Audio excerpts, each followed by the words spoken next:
الحمدللہ والصلاة والسلام علی رسول اللہ۔ بسم اللہ الرحمن الرحیم۔ السلام علیکم ورحمۃ اللہ وبرکاتہ۔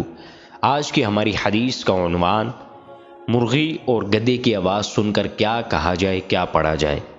حضرت ابو ہریرہ رضی اللہ تعالی عنہ سے ارشاد نبوی مروی ہے، جب تم مرغے کی آواز یعنی کہ اذان سنو تو اللہ تبارک و تعالی سے اس کا فضل مانگو کہ اس نے فرشتے کو دیکھا ہے، اور جب گدے کی آواز سنو تو شیطان سے بچنے کے لیے اللہ کی پناہ مانگو، اس لیے کہ اس نے شیطان کو دیکھا ہے۔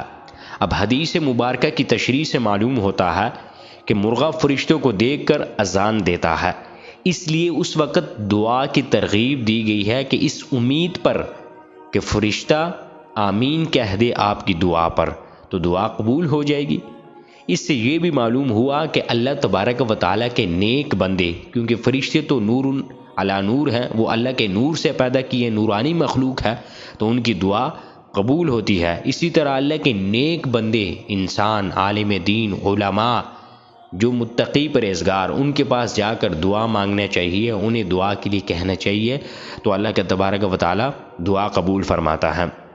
اور گدھا جب آواز نکالے تو وہ شیطان کو دیکھ کر آواز نکالتا ہے، اس لیے جب گدھا آواز نکالے تو حدیث کے اندر حکم دیا گیا کہ شیطان کے مکر و فریب اور اس کے وسوسوں سے بچنے کے لیے اعوذ باللہ من الشیطان الرجیم پڑھنے کا حکم دیا گیا۔